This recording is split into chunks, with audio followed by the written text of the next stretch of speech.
Mas é uma nova realidade do futebol brasileiro, é uma nova distribuição de forças, né? E aí eu tô com o Danilo, porque quando ele cita o Botafogo, que é um caso à parte, a gente não sabia, lembra quando o Textor contratou o Luiz Henrique, se era uma situação que ele, nesse meio de ano, iria investir mais nos clubes europeus dele, ou seja, o Luiz Henrique ia voltar e ia trazer mais gente para Lyon, outras, ou seria investir no Botafogo. Opção B, ele foi investir no Botafogo, com tudo, como se não houvesse amanhã. É claro que os outros clubes dele vivem problemas seríssimos, essa é uma outra questão. Essa bolha vai estourar, viu? Nada, nada é eterno. Né? Isso para mim está muito superficial. Essa bolha vai estourar para vários clubes. Isso aí vai dar problema para vários clubes. Mas o Textor está indo por tudo ou nada no futebol brasileiro nessa temporada, para quem sabe ser campeão da Libertadores e campeão brasileiro, com o Botafogo na mesma temporada. Então chama atenção o gasto, a quantidade e a qualidade dos jogadores do Botafogo. Para mim, ele é o primeiro do ranking em todos os aspectos. Financeiro, quase igual ao Cruzeiro. Número de jogadores, 8. E quase todos com capacidade de ser titulares dos seus times. Aliás, alguns já estão sendo titulares do Botafogo, né? Então, o Botafogo, para mim, é o líder da tua enquete. Eu ainda não vi a parcial, mas ele é o que mais me chama atenção nessa janela de meio de ano. Queria que você votasse nessa enquete aí, Danilo. Então a pergunta é: qual time pode mudar de patamar com a janela? Botafogo, Cruzeiro, Flamengo e Fluminense. E o Arnaldo falou sobre 8 reforços do Botafogo. São eles: Adrielson, Alex Telles, Alan, Arouche. Quem é esse aí? Nem sabia. Ele é o do Lyon, é considerado uma das maiores revelações Ah, é do verdade, o futebol menino, o francês. garoto. O Igor Lyon tem que Jesus. liquidar o elenco aí. Como é que é? Uma engenharia financeira que, se a gente for Isso. mergulhar, do Lyon, que contém também a volta do Adrielson pro Botafogo. Tem um negocinho meio, né? Isso. Aquela coisa do mesmo dono de clube e tal, aquela coisa. Adrielson, Alex Telles, Alan, Larouche, Igor Jesus, Matheus Martins, Thiago Almada e Vitinho. Essa janela do Botafogo essa contratação do Botafogo nessa janela. Então, Danilo, eu queria perguntar para você votar nessa enquete e fazer uma outra pergunta.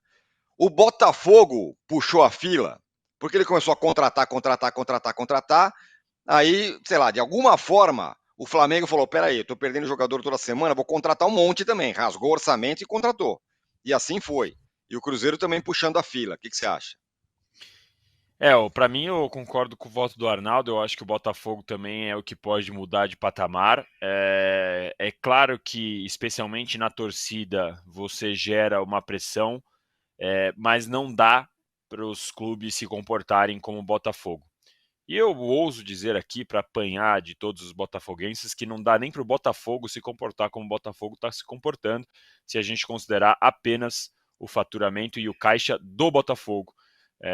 Considerando que o Textor sim é dono de uma holding que tem vários clubes, mas você considerando apenas o que o Botafogo fatura, o tamanho da grana do Botafogo, essas contratações não deveriam caber. Mas não temos o fair play financeiro, então não há irregularidade, não há ilegalidade. O Textor está, neste caso, agindo dentro do que a lei do futebol brasileiro permite, coisas que não seriam permitidas, por exemplo, onde ele tem o Lyon, na França, e onde ele tem os times na Inglaterra e por aí vai. Mas, tirando essa questão, que para mim é certamente polêmica e vai prejudicar o futebol brasileiro no futuro, mas como isso não existe ainda, o Botafogo é fato que está foi o que contratou melhor e é o que puxa a fila, é o que pressiona o torcedor. Imagina você, o torcedor flamenguista, vê o Vinha machucado, o Ayrton Lucas que vira e mexe é convocado, ou que às vezes tem uma lesãozinha muscular, você fala, precisamos de outro lateral esquerdo e contratou o Alexandro. No caso, com certeza isso pressiona. O que eu acho que não pode acontecer é os clubes normalizarem esse tipo de contratação. Então, o Flamengo perdeu. Vamos supor que amanhã ou depois o Flamengo perde. A janela já está fechada, mas imaginando uma janela aberta. Amanhã ou depois o Flamengo perde. Já está com as contas comprometidas. O Flamengo não pode perder a estabilidade e a tranquilidade financeira que demorou um tempo para conseguir alcançar, para tentar acompanhar o Botafogo. Assim como o Palmeiras não pode fazer, assim como o Corinthians não deveria fazer, e a gente sabe que o Corinthians é um caso bem à parte, não paga nada e continua contratando. São dois. O Juca uma vez falou que não adianta a gente falar em fair play financeiro, adianta a gente falar em doping financeiro, que as pessoas entendem melhor, e eu concordo com ele. O Corinthians tem um doping financeiro de uma forma diferente. Não paga e continua contratando. Não deixa nada em dia e continua contratando. É como se você tivesse um concorrente da sua mesma loja que não paga imposto, não paga os fornecedores, continua vendendo, às vezes faz um preço até melhor que o seu e está tirando o seu cliente. No caso do Botafogo, é um doping financeiro diferente, é um saco sem fundo de dinheiro que o Textor continua injetando, mesmo que não seja compatível com as receitas do Botafogo. E aí a gente vai ter que ver a longo prazo qual vai ser esse efeito. Afinal, o Textor é dono do Botafogo. A gente não tem mais aquela história como era antigamente, né? O clube é associativo, se ficar muito mal, vai continuar ali com seus torcedores, com a sua sede social. O Textor é dono, ele simplesmente pode chegar e falar: agora todo mundo vai embora. Então a gente tem que aguardar. E eu acho que urge, com cada vez mais as SAFs aqui no Brasil, e aí não só o Botafogo, tem também a do Bahia, a do Cruzeiro, por aí vai. Eu acho que urge uma regulamentação financeira, e não adianta a gente ficar aqui batendo e falando o que a gente acha, o que a gente não acha, se os clubes não se unirem e realmente colocarem isso no papel. Ainda sobre o Botafogo, só um detalhe, né? E acho que vale ressaltar. Não acho que todo mundo deve gastar o quanto pode, quando não pode e tal, essa questão. Só que a real é que a bandeirinha do fair play financeiro, da controle de gastos, ele só aparece agora que o Botafogo está ganhando de todo mundo, né?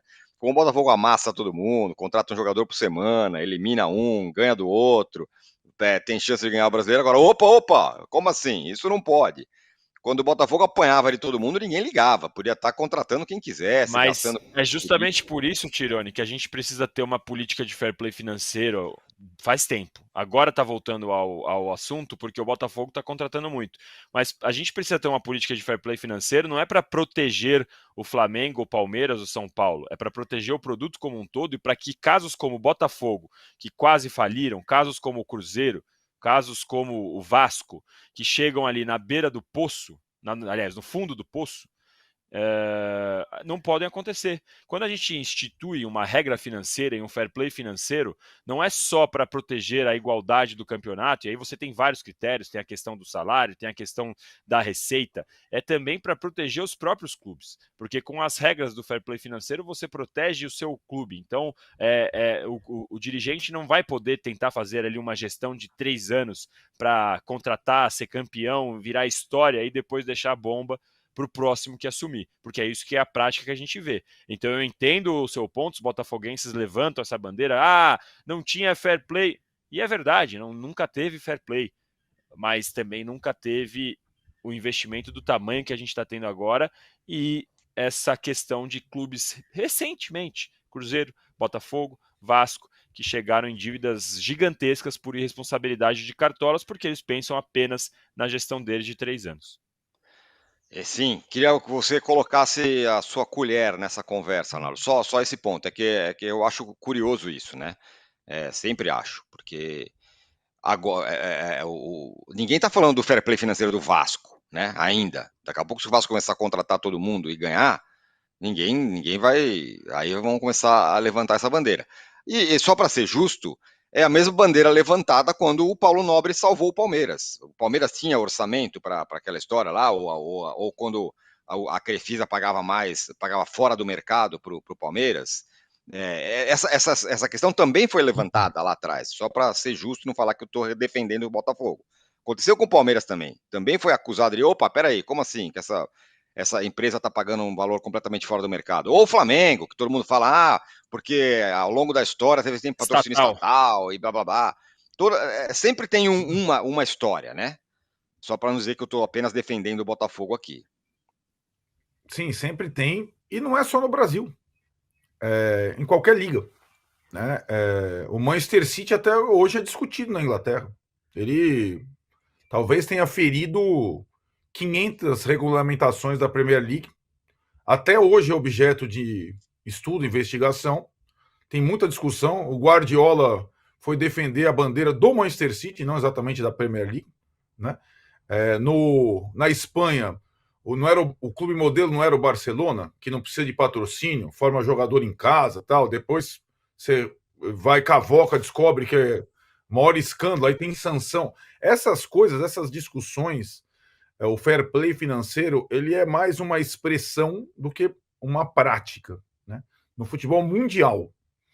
E aqui no Brasil é isso. Agora que o futebol brasileiro transborda dinheiro, como disse o Danilo, vai além das fronteiras sul-americanas, porque aqui na América do Sul, o que se discute nos outros países da América do Sul é um fair play financeiro para o futebol brasileiro, né? Para ter condição de competição continental, que não está acontecendo, né? Também. Então, essa discussão do dinheiro, Tironi, eu só acho que a regulamentação que o Danilo defende não é para prejudicar um e ajudar o outro, é para ter mínimas leis. Por exemplo, vamos tratar do Botafogo especificamente, né? O Textor foi um dos primeiros donos de clube do futebol brasileiro, SAF com dono, né, o nome, a questionar a regulamentação para SAFs no futebol brasileiro. Lembra? Ele não queria seguir contestou na justiça, etc. Tal. Então, existia ou existe uma lei de regulamentação das SAFs, por exemplo. Tem que ser respeitada, mínimas leis, mínimas regras. Agora, nessa seara de cada um defende o seu lado, e tem uma coisa nessa janela que também está embutida aí, que é a questão das ligas, dos adiantamentos que vem por aí. A minha preocupação é essa situação, por isso que eu falo em bolha.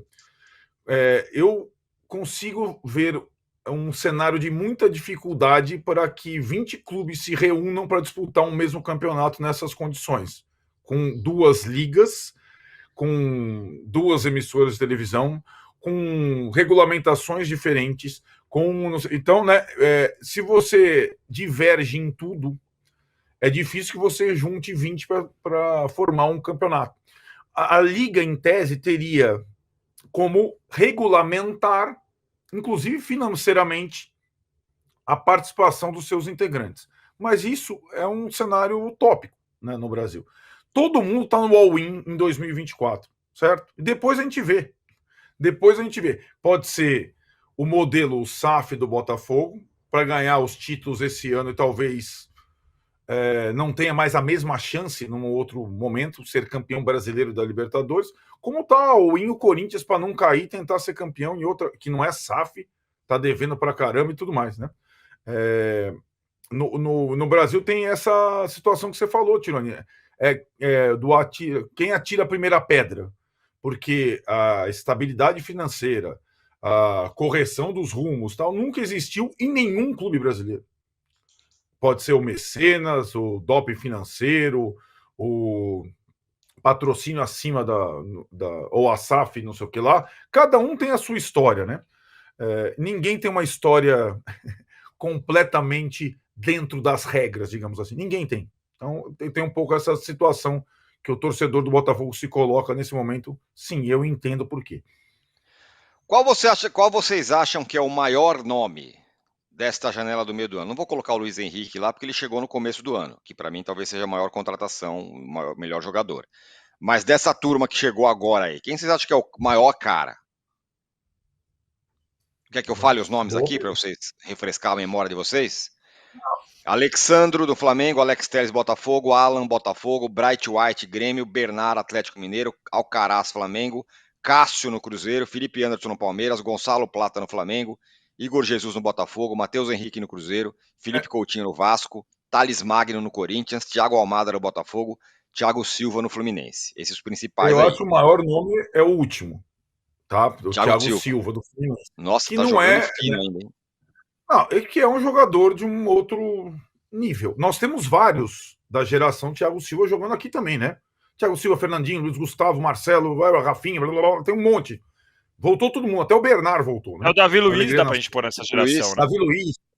Mas eu acho que o Thiago Silva, desses todos, é o que estava jogando com o titular no time dele na Premier League e tal. Tipo o Fernandinho, né? Foi para o Atlético Paranaense e que agora começou a sofrer com lesão, né? No começo estava tudo bem e tal. Talvez o maior nome seja o Thiago Silva, mas indubitavelmente, para mim, as melhores contratações foram as do Botafogo, porque elas seguem um perfil. Desde o início, aliás, isso a gente tem que também salientar. É um perfil de juventude e saúde. Tem os complementos, tipo o Alex Telles, mas o perfil do jogador que o Botafogo contrata desde que o Textor entrou é jovem, com muito vigor físico. E aí, por isso que você chega lá no Luiz Henrique, talvez como o maior, né, maior ícone desse ano, né? Foi contratado na janela anterior. Mas para mim, o maior nome é o Thiago Silva. Fala aí, Danilo. A questão é que o Thiago Silva já está fazendo a diferença, né? Ele chegou e realmente transformou o que era o Fluminense que é o vice-líder do segundo turno. Você imaginar o que o Fluminense fez e onde ele está na tabela, o que estava no primeiro turno, sendo vice-líder do segundo para estar nessa posição. Mas futebol por futebol e estilo de jogo, o que mais me chama atenção é o Almada. Eu gosto muito do futebol, do estilo de jogo do Almada. Eu acho que é um estilo de jogador que a gente tem pouco no Brasil. A questão é que o Thiago Silva já fez mais a diferença do que o Almada até aqui. A gente está agora entrando em setembro, então vamos ter aí mais um pouquinho de temporada para ver. Mas o nome mesmo, assim, o potencial eu gosto do Almada. Agora o Thiago Silva é difícil a gente falar que não mudou o patamar do Fluminense, né? O cara que entrou e já fez a diferença. A gente tem que ver primeiro por quanto tempo e por conta da idade e de como vai ser esse Fluminense o resto do ano. Mas nome por nome, esquecendo o que eles já produziram em campo aqui agora, eu ficaria com o Almada.